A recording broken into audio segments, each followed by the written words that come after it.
Hi friends, welcome to ஜென்டாக் channel. இன்றைக்கி நம்ம சேனலில் என்ன பார்க்க போகிறோம் அப்படின்னா, ஒரு ஃப்ரூட் சலாட் எப்படி செய்யலாம் அப்படின்னு தான் பார்க்க போகிறோம். அதுக்கு நான் இன்றைக்கி என்ன பழங்கள்லாம் எடுத்திருக்கேன் அப்படின்னா, ஸ்ட்ராபெரி, கிரேப்ஸ் எடுத்திருக்கேன், பிளாக் அண்ட் ஒயிட்டு, ஆப்பிள், மாதுளை, ஆரஞ்சு, உங்களுக்கு என்னென்ன பழங்கள் இருக்கோ நீங்கள் எல்லா பழங்களுமே சேர்த்துருக்கலாம். நான் பலாப்பழம் சேர்த்துருக்கேன், மாதுளம்பழம், ஆரஞ்சு பழம், கொய்யாப்பழம், ஆப்பிள், அதுக்கப்புறமா கிர்னி பழம், பப்பாளி பழம். இப்போ வந்து இந்த கிரேப்ஸ் எல்லா பழத்தையுமே நான் என்ன செஞ்சுருக்கேன் அப்படின்னா, கழுவி தொடச்சி எடுத்தாச்சு. இப்போ கிரேப்ஸ் எல்லாத்தையுமே நீங்கள் என்ன செஞ்சுக்கலாம் அப்படின்னா, இந்த மாதிரி உதுத்து விட்டுக்கோங்க. தனித்தனியாக எடுத்து விட்டுக்கிட்டோம் அப்படின்னாக்கி நமக்கு வந்து ஃப்ரூட் சலாடுக்கு வந்து ரொம்ப ஈஸியாக இருக்கும். கட் பண்ணணும் அப்படின்னாலும் நீங்கள் கட் பண்ணிக்கோங்க. நான் வந்து கட் பண்ணலை. ஃப்ரூட் சலாடுக்கு வந்து கிரேப்ஸ் வந்து அப்படியே ஃபுல்லாகவே போட்டாச்சு. க்ரீன் கலர் கிரேப்ஸ், அதுக்கப்புறமா பிளாக் கலர் கிரேப்ஸ். ஸ்ட்ராபெரியே என்ன செஞ்சுக்கலாம் அப்படின்னா, ரெண்டு பீஸாக கட் பண்ணி போட்டுக்கலாம். இப்போ நான் வந்து ஸ்ட்ராபெரி கட் பண்ண போகிறேன்.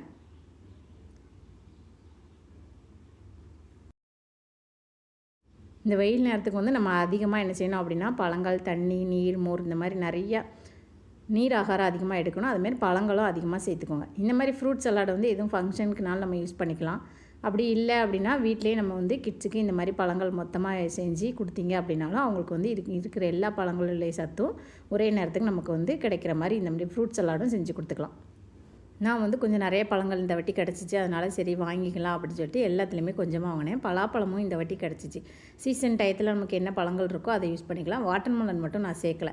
ஏன்னா வாட்டர்மெலன் வந்து எப்போவும் அடிக்கடி சேர்க்குறதா அப்படிங்கிறதுனால அது மட்டும் நான் சேர்க்கலை. அப்புறம் கிவி பழமும் சேர்க்கலை. ஓரளவுக்கு என்னால் முடிஞ்ச அளவுக்கு நான் வந்து ஒரு 10 பழங்கள் சேர்த்துருக்கேன்.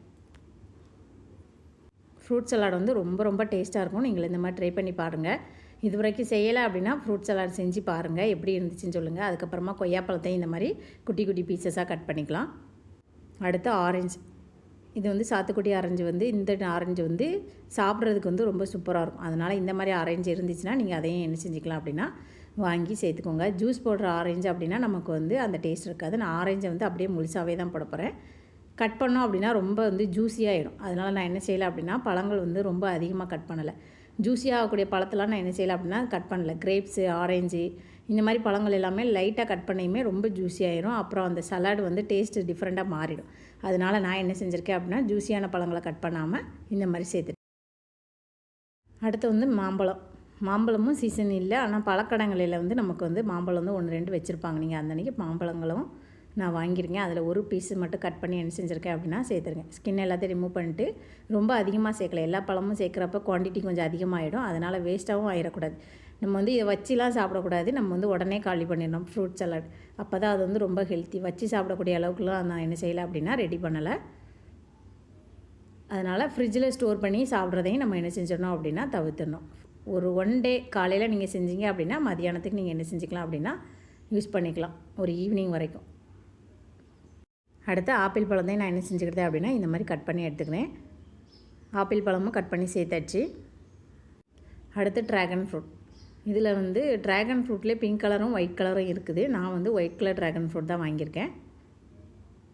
உள்ளே வந்து ஸ்கின் எல்லாமே என்ன கலரில் இருக்கும் அப்படின்னா ஒயிட்டாக இருக்கும். வெளியில் ஸ்கின் வந்து பிங்க் கலரில் இருக்கும். உள்ளே இருக்கிறது எல்லாமே ஒயிட் கலரில் இருக்கும். இந்த மாதிரி ட்ராகன் ஃப்ரூட்டை ஒரு சைடு கட் பண்ணிட்டு இந்த மாதிரி ஸ்கின்னை பீல் பண்ணிங்க அப்படின்னாலே ஃபுல்லாகவே ரிமூவ் ஆகிடும். இதையும் மூவ் பண்ணிட்டு குட்டி குட்டி பீசஸாக கட் பண்ணிக்கலாம். இந்த பழங்கள் எல்லாத்தையும் ஒன்றாவே என்ன செஞ்சுக்கலாம் அப்படின்னா ஜூஸ் போட்டு நம்ம என்ன செஞ்சுக்கலாம் அப்படின்னா சாப்பிடலாம். அப்படி இல்லைனா ஜெல்லி கேக் செஞ்சுக்கலாம். உங்களுக்கு எந்த மாதிரி விருப்பமோ அந்த மாதிரி இந்த சம்மருக்கு வந்து நீங்கள் யூஸ் பண்ணிக்கோங்க. நாங்கள் வந்து இன்றைக்கி ஃப்ரூட் சலாட் தான் செய்ய போகிறோம். அடுத்து என்ன பழம் அப்படின்னா பப்பாளி பழம். ட்ராகன் ஃப்ரூட்டையும் கட் பண்ணியாச்சு, மேங்கோ கட் பண்ணியாச்சு. அடுத்து வந்து பப்பாயா வந்து இது வந்து நாட்டு பழமாக என்னன்னு செக் பண்ணி பார்க்கலாம் அப்படிங்கிறக்காக வாங்கியிருந்தேன். இது வந்து ஹைப்ரிட்டாக தான் இருந்துச்சு. சீட்ஸ் எதுவுமே இல்லாமல் தான் இருந்துச்சு. உள்ளுக்க சீட்ஸ் இருக்குது எல்லாமே என்ன அப்படின்னா நாட்டு பழமாக இருக்கும். சீட்ஸ் இல்லை அப்படிங்கிறதுனால இது என்ன அப்படின்னா ஹைப்ரிட் பழம் தான். இந்த பழம் வந்து இன்னும் கொஞ்சம் பழுக்க வேண்டியிருக்கு, கொஞ்சம் காயாக தான் இருக்குது. அதனால் நான் ஒரு சைடு மட்டும் கட் பண்ணி எடுத்துகிட்டு மீதி எல்லாத்தையும் என்ன செஞ்சிட்டேன் அப்படின்னா பழுக்க வச்சிடணும். அப்படியே கொஞ்சம் காயாக இருக்குது, கொஞ்சம் கலர் மாறணும். சரி, இப்போ ஃப்ரூட் சலாடுக்குன்னே நான் ஒரு பீஸ் கட் பண்ணிட்டேன். ஆனால் இந்த காயும் பழமும் சேர்ந்து இருக்கிறதும் ஒரு டேஸ்ட்டாக தான் இருக்கும். இந்த மாதிரி ஃப்ரூட் சலாடுக்கு ஜூஸ் போட்டு குடிக்கிறதா இருந்துச்சுன்னா நல்ல பழுத்த பிறகு நீங்கள் பப்பாளியை என்ன செஞ்சுக்கலாம் அப்படின்னா ஜூஸ் போட்டுக்கலாம். அடுத்து வந்து கிர்னி பழம். அப்படி இல்லைன்னா இதை முலாம்பழம் அப்படி சொல்லுவாங்க. இந்த முலாம்பழத்தையும் கட் பண்ணி அதில் இருக்கிற சீட்ஸ் எல்லாத்தையும் எடுத்துகிட்டு அதையும் குட்டி குட்டி பீசஸாக கட் பண்ணி எடுத்துக்கோங்க. இது வந்து கொஞ்சம் காயாக இருக்குது. முலாம்பழம் வாங்குறப்ப வெளியில் நல்ல மஞ்சேன்னு இருக்கிறத பார்த்து வாங்கணும் அப்படின்னா அது நல்ல பழுத்த பழமாக இருக்கும். வெளியில் பச்சையாக இருக்குது அப்படின்னா அது வந்து காய் தான். இதுவும் கொஞ்சம் காயாக தான் இருந்தது. அதில் ஒரு பீஸ் கட் பண்ணியாச்சு. அடுத்து மாதுளம்பழத்தையும் என்ன செஞ்சுக்கலாம் அப்படின்னா கட் பண்ணி அதில் இருக்கிற உள்ளே இருக்கிற பழத்தை எல்லாத்தையுமே எடுத்து சேர்த்துக்கலாம். எல்லா பழமும் கட் பண்ணுறப்ப ஒவ்வொரு பீசஸ் எடுத்தாச்சு என் கிட்ஸ் எல்லாம். இப்போ மாதுளம்பழத்தையும் என்ன செஞ்சுக்கிட்டேன் அப்படின்னா சேர்த்துட்டேன். பிள்ளைங்களுக்கெல்லாம் எல்லாம் கட் பண்ணப்போ கொஞ்சம் வித்தியாசமாக இருக்குது. இப்போ ஓரளவுக்கு எல்லா பழங்களும் கட் பண்ணிவிட்டேன். வாழைப்பழம் சேர்க்கலை, நீங்கள் வேணும்னா நீங்கள் சேர்த்துக்கோங்க. இப்போ வந்து மில்க் மேட் எடுத்துருக்கேன் நான். இந்த மில்க் மேடு வந்து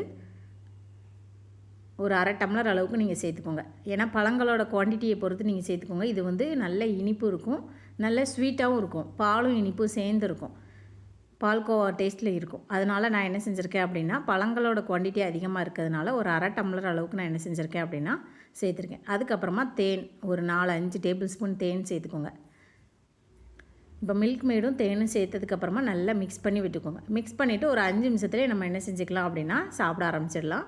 பழங்கள் எல்லாமே அந்த ஸ்வீட்னஸ் இருக்கும், அது கூட இந்த ஸ்வீட்டும் சேர்ந்ததுக்கப்புறமா ரொம்ப ரொம்ப டேஸ்ட்டாக இருக்கும். கிட்ஸு ரொம்ப விரும்பி சாப்பிடுவாங்க. இந்த மாதிரி ஃப்ரூட் சலாட் செஞ்சு கொடுத்து பாருங்கள். பழங்களே வேண்டானே சொல்ல மாட்டாங்க, அந்த அளவுக்கு ரொம்ப ரொம்ப டேஸ்ட் இருக்கும். வீட்டுக்கு கெஸ்ட்டு வந்தாலும் சரி, யார் வந்தாலும் சரி, உங்களுக்கு ஃப்ரூட்ஸ் இருந்துச்சு அப்படின்னா இந்த மாதிரி மில்க் மேடை மட்டும் நீங்கள் வாங்கி வச்சுக்கிட்டீங்க அப்படின்னா ஃப்ரூட்ஸை கட் பண்ணி உடனே மில்க் மேடை நீங்கள் என்ன செஞ்சுக்கலாம் அப்படின்னா ஆட் பண்ணி இந்த மாதிரி சம்மர் டயத்துக்கு நம்ம என்ன செஞ்சுக்கலாம் அப்படின்னா வெல்கம் பண்ணிக்கலாம்.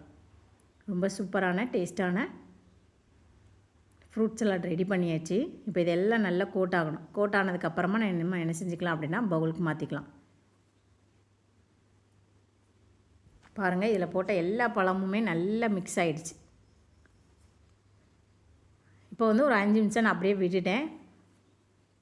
விட்டதுக்கப்புறமா இதை ஒரு பவுலுக்கு மாற்றியாச்சு. மாற்றதுக்கப்புறமா ரொம்ப ரொம்ப டேஸ்ட்டாக எம்மியாக இருந்துச்சு. நீங்களும் இந்த மாதிரி மில்க் மேட் வச்சு தேன் சேர்த்து என்ன செஞ்சு பாருங்கள், ஃப்ரூட்ஸ் எல்லாம் செஞ்சு பாருங்கள். ரொம்ப அட்டகாசமாக இருக்கும். ட்ரை பண்ணாதவங்க கண்டிப்பாக ட்ரை பண்ணி பாருங்கள். இப்போ இந்த ஃப்ரூட்ஸ் எல்லாம் செஞ்சது வந்து உங்களுக்கு கொஞ்சம் எக்ஸஸ் ஆகிடுச்சு அப்படின்னா நான் என்ன செஞ்சுருக்கேன் அப்படின்னா அதிலே ஜெல்லி செய்யலாம் அப்படிங்கிறதுக்காக அகர் எடுத்திருக்கேன். இது வந்து ஒரு 10 கிராம் அகர் எடுத்திருக்கேன். இதுக்கு ஒரு 2 டம்ளர் தண்ணி சேர்த்துக்கோங்க. ரொம்ப அதிகமாக தண்ணி சேர்க்கக்கூடாது. தண்ணி அதிகமாக சேர்த்திங்க அப்படின்னா ஜெல்லியோட கன்சிஸ்டன்சி வந்து கொஞ்சம் வந்து கொலகொலப்பாயிரும். ஒரு 2 டம்ளர் கரெக்டாக இருக்கும். நான் வந்து 2 டம்ளர் தண்ணி சேர்த்துருக்கேன். சேர்த்துட்டு இது நல்லா என்ன செஞ்சுக்கோங்க அப்படின்னா உதுத்து விட்டுக்கோங்க. ஒரு 10-20 நிமிஷம் நல்லா ஊற விட்டுக்கோங்க. ஊற விட்டதுக்கப்புறமா அதை அடுப்பில் வச்சு நம்ம என்ன செஞ்சுக்கலாம் அப்படின்னா காய்ச்சி எடுத்துக்கலாம். இது கூட நான் சுகர் எதுவுமே சேர்க்க போகிறது கிடையாது. நம்ம ஏற்கனவே ரெடி பண்ணி வச்சுருக்கிற ஃப்ரூட் சலாட் கூட தான் நான் இந்த அகராக சேர்க்க போகிறேன். பாருங்கள், இது எல்லாம் நல்லா கரைஞ்சிச்சு. கரைஞ்சதுக்கப்புறமா இதை நல்லா மிக்ஸ் பண்ணி விட்டுக்கோங்க. இந்த மாதிரி மிக்ஸ் பண்ணிவிட்டு கொஞ்சம் சூடு ஆறணும். ரொம்ப சூடு ஆறணும்னு அவசியம் இல்லை. கொஞ்சம் லைட்டாக சூடு ஆறினதுக்கப்புறமா எனக்கு வந்து ஃப்ரூட் சலாட்டுக்கு நாங்கள் எல்லோரும் சாப்பிட்டது போக கொஞ்சம் மீதி இருந்துச்சு. அதனால் கிட்ஸு வந்து ஜெல்லி கேக் வேணும்னு சொன்னாங்க. அதனால் நான் என்ன செஞ்சுருக்கேன் அப்படின்னா இந்த அளவுக்கு தான் எனக்கு கொஞ்சம் மீதி இருந்துச்சு. சரி அப்படின்னு சொல்லிவிட்டு அதை என்ன செஞ்சுட்டேன், ஒரு பிளேட்டுக்கு மாற்றிட்டேன். இந்த மாதிரி பிளேட்டுக்கு மாற்றிட்டு இது எல்லாத்தையும் நல்லா ஸ்ப்ரெட் பண்ணி விட்டுக்கோங்க. இந்த மாதிரி நல்லா குழிவாக இருக்கிற பிளேட் மாற்றிக்கோங்க. மாற்றிட்டு நான் என்ன செஞ்சுருக்கேன் அப்படின்னா அந்த அகரையும் என்ன செஞ்சுட்டேன் அப்படின்னா அது கூட மிக்ஸ் பண்ணிவிட்டேன். கொஞ்சமாக கூழ் ஆறுனதுக்கப்புறமா இதை எடுத்து அந்த ஃப்ரூட் சலாட் கூட நான் என்ன செஞ்சுட்டேன் அப்படின்னா சேர்த்துட்டேன். எல்லா ஃப்ரூட்ஸும் சேர்ந்து நம்ம என்ன செஞ்சாச்சு அப்படின்னா ஃப்ரூட் சலாடும் ரெடி பண்ணியிருக்கோம். அது கூடவே இந்த அகரையும் மிக்ஸ் பண்ணதுக்கப்புறமா அந்த ஃப்ரூட் சலாட் வந்து வேறு லெவலில் மாறிடும். இப்போ இது நல்லா ஆறணும். நான் லைட் சூடு இருக்கப்பவே ஊற்றிட்டேன். பழங்கள் எதுவுமே ஆகாது. நல்லா மிக்ஸ் பண்ணிக்கோங்க. அந்த கீழே வந்து நமக்கு வந்து மில்க் மேடு வந்து தட்டுக்கு அடியில் போயிருக்கும். அதனால் நீங்கள் என்ன செஞ்சுக்கோங்க அப்படின்னா இந்த அகர் சேர்த்ததுக்கு அப்புறமா ஒரு ஸ்பூனை வச்சு நல்லா மிக்ஸ் பண்ணணும். இந்த தட்டில் நல்லா மிக்ஸ் பண்ணிவிட்டு அதுக்கப்புறம் இப்படியே விட்டுட்டிங்க அப்படின்னா அகர் ஃபுல்லாக மேலேயும் கீழே ஃபுல்லாக மில்க் மேடும் சேர்ந்துடும். அகரும் மில்க் மேடும் நல்லா மிக்ஸ் ஆகணும், நல்லா கோட் ஆகணும். அதுக்காக நீங்கள் நல்லா மிக்ஸ் பண்ணிவிட்டு அதுக்கப்புறமா நீங்கள் என்ன செஞ்சுக்கோங்க அப்படின்னா ஒரு 2 மணி நேரம் அப்படியே விட்டுருங்க. ஃப்ரீசர்லலாம் வைக்க வேண்டாம். 2 மணி நேரம் விட்டாலே போதும். நமக்கு ஒரு சூப்பரான ஜெல்லி கேக் ரெடி ஆகிடுச்சு பாருங்கள். இதை வந்து நான் இன்னும் கட் பண்ணலை. பிறகு கட் பண்ணலாம் அப்படின்னு சொல்லி வச்சுட்டு நான் வந்தையும் கிட்ஸ் எல்லோரும் சேர்ந்து அதை வந்து ஒரு வழி பண்ணிட்டாங்க. அதனால் நான் வந்து அதை கட் பண்ண முடியல. இந்த வீடியோ பிடிச்சிருந்தால் லைக் பண்ணுங்கள், ஷேர் பண்ணுங்கள், மறக்காமல் சப்ஸ்கிரைப் பண்ணுங்கள். நீங்களும் இந்த மாதிரி ஃப்ரூட் சலாட் செஞ்சு ஜெல்லியும் செஞ்சுக்கலாம். 2 in 1 ரெசிபியாக நீங்களும் இதை செஞ்சுக்கலாம். நீங்களும் ட்ரை பண்ணி பாருங்கள். தேங்க்யூ.